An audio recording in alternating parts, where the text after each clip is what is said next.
Não, porque o São Paulo investiu pesado no Pablo, investiu pesado no Pato, que já foi embora. O Daniel Alves não é centroavante, mas é dono do maior investimento dos últimos tempos no clube. Não é curioso ver o Brenner como artilheiro do São Paulo na temporada? Veja o mérito do Diniz, é claro, mas não é curioso que o Brenner seja o artilheiro do São Paulo em 2020, Arnaldo Ribeiro? Muito curioso. Além de tudo, o São Paulo tem no elenco outro jogador centroavante, o Trellis, que foi contratado por uma boa soma de dinheiro mais atrás, nem aparece nessa lista, nem tem jogado, poucas oportunidades. Agora, deles todos, Rizek, o Brenner, agora chamado ali pelas redes sociais do São Paulo de o carisma do gol, de fato o Brenner tem um poder de conclusão melhor que todos eles. Não é à toa, ele é o melhor finalizador do elenco do São Paulo.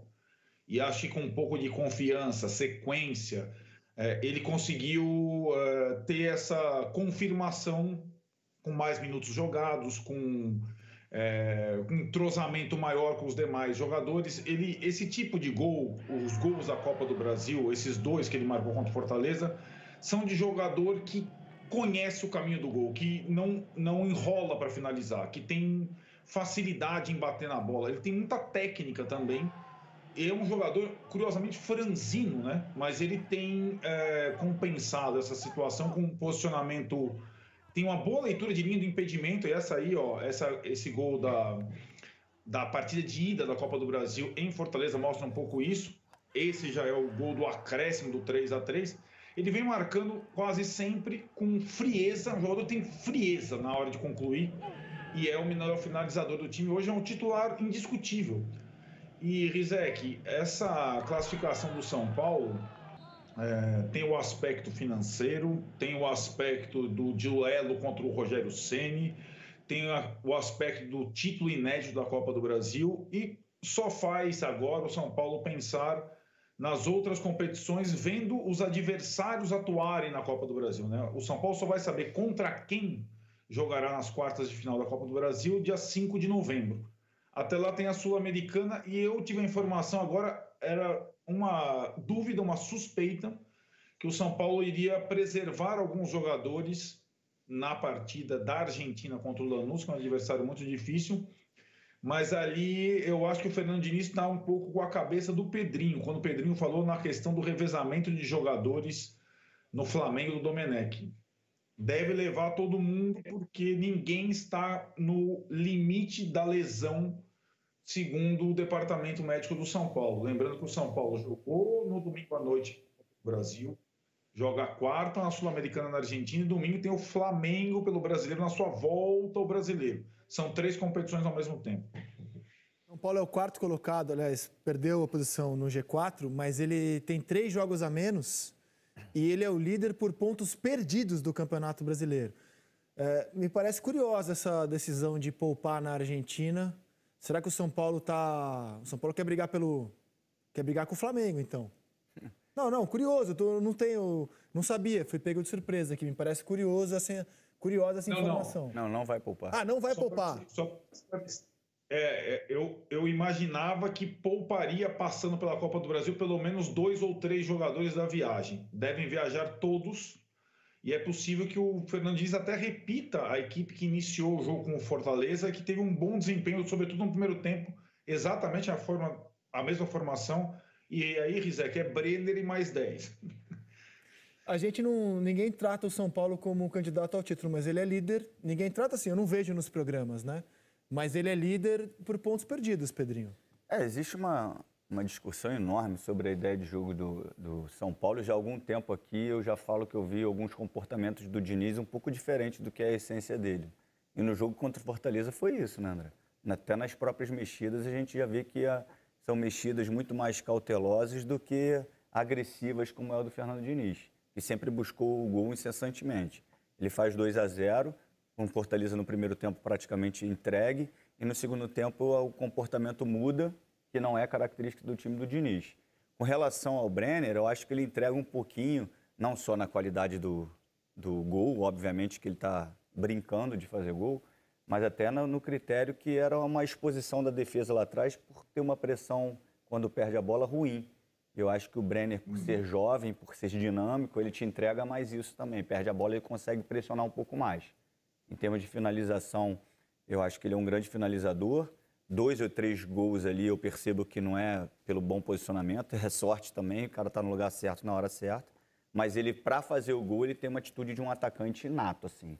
Ele já faz um domínio quase com a barriga ali no contra o Fortaleza, né? Orientando já para fazer o voleio.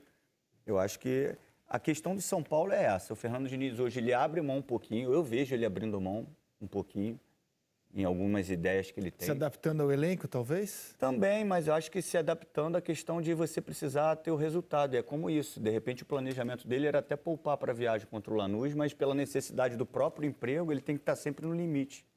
Então, assim, não existe nem processo... Mas você vê, o São Paulo agora trabalha em 3 frentes para título, né? Copa do Brasil, Brasileiro e Sul-Americano. Mas olha como a gente fica tão vazio nos comentários, André. Se o São Paulo tivesse sido eliminado nos pênaltis, todo mundo estaria falando da demissão do Fernando Diniz. A gente também é pautado pelos resultados e isso é muito ruim.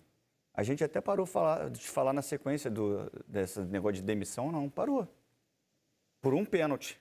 Se fosse um pênalti a favor e um contra, Fernando Diniz tem que ser mandado embora. Hoje a gente já está falando que o São Paulo está brigando por 3 competições. Eu defendo que o Diniz termina a temporada no São Paulo. Sim, sim. E acho que o Rogério Ceni superou o Diniz nos 2 jogos. Na soma dos 2 jogos, eu achei que o Rogério superou o Diniz.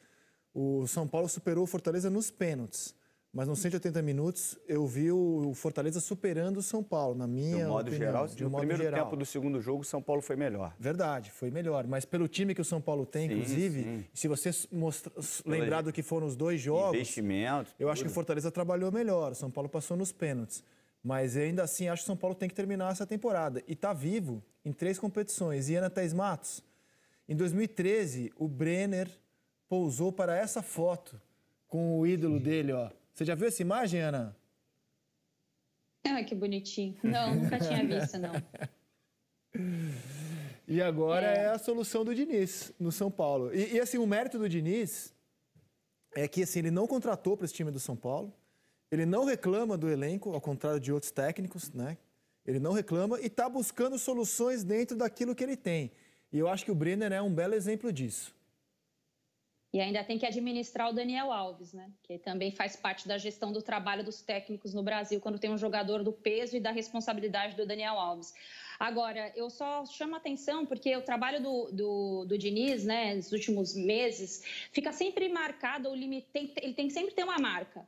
Primeiro foi o Sara, agora deu certo, olha que legal o trabalho do Diniz. Depois foi quando ele mudou a defesa, que ele colocou o Léo na defesa junto com o Diego, olha o trabalho do Diniz.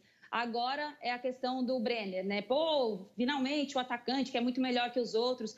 É uma avaliação muito individual de algo que vai além, né? A gente avalia aí o trabalho dele, eu questiono já há algum tempo a questão defensiva do Diniz, como ele evoluiu pouco e às vezes ele tem que abrir mão um pouco dos conceitos dele para buscar essa evolução. Mas eu acho que essa avaliação individual, ela esconde outros pontos, né? Ela esconde outros pontos que a gente pode abordar e que a gente pode pensar sobre a evolução no trabalho, como vocês disseram aí.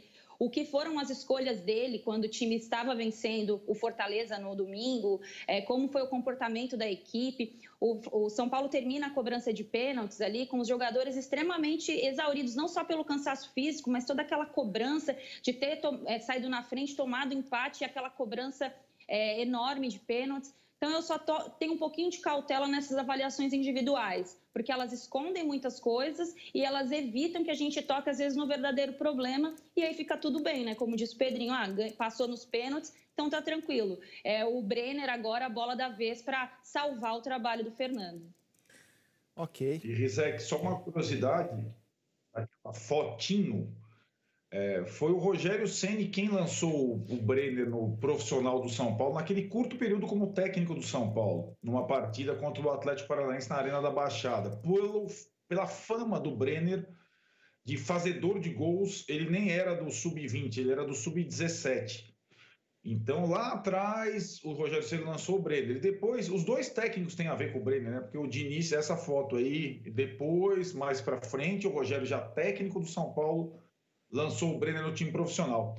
E o Diniz trouxe o Brenner para o Fluminense, quando trabalhava no Fluminense, deu algumas oportunidades, e depois reencontraram os dois em São Paulo, no São Paulo, e ele vem tendo essa sequência. De fato, como a Ana falou, eu acho que o trabalho do Diniz já está indo para o 14º mês, que no Brasil é uma raridade, né, no mesmo clube.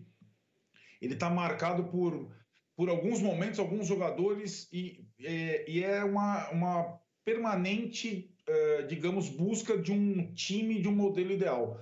Agora, o que ninguém pode negar é que um time que tem uma base muito forte como o do São Paulo e que tinha um aproveitamento residual dessa base, com o Diniz, todos esses caras da base talentosos estão sendo bem utilizados, todos. Desde o Antony, que foi negociado, passa pelo Igor Gomes, pelo Diego Costa, pelo Gabriel Sara, pelo Brenner. Quer dizer, o trabalho do Diniz com a base do São Paulo é muito bom, e ele não ter pedido reforço também deve-se ao fato da base do São Paulo ser boa e dele ter o elenco, a terceira maior folha de pagamento do país em mãos. O elenco do São Paulo é bom. Tem muito jogador grande, caro, e tem uma base boa. Então, acho que tem que ter resultado também. Tá na conta, né, do Diniz, e acho que é isso que ele está perseguindo até o final desse trabalho dele no São Paulo. Mas para ser o terceiro mais caro podia estar melhor, né? Aí o trabalho da direção do São Paulo podia estar melhor, né?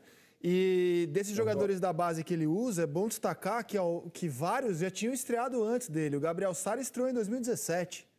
Né? O Brenner já tinha estreado e tinha sido abandonado pelo próprio São Paulo. Ele resgatou muitos jogadores do São Paulo nessa passagem dele. É que as pessoas, às vezes, quando a gente critica um técnico, como eu critiquei o Diniz aqui, as pessoas esperam que a gente fale só mal dele. A gente está trazendo pontos positivos e negativos do trabalho do Diniz, né? E o que sempre chamou a atenção no trabalho do Diniz foi o poder ofensivo dele. E também quanto ele deixava a desejar na questão defensiva. Né? Que a gente sempre falou isso. O time dele fica vulnerável porque quando ele perdia a bola, ele não estava conseguindo mais pressionar como ele sempre pressionou. E com isso ele estava tendo dificuldades. E é normal a gente avaliar o processo ofensivo e defensivo. Eu só acho que a gente pode, às vezes, enaltecer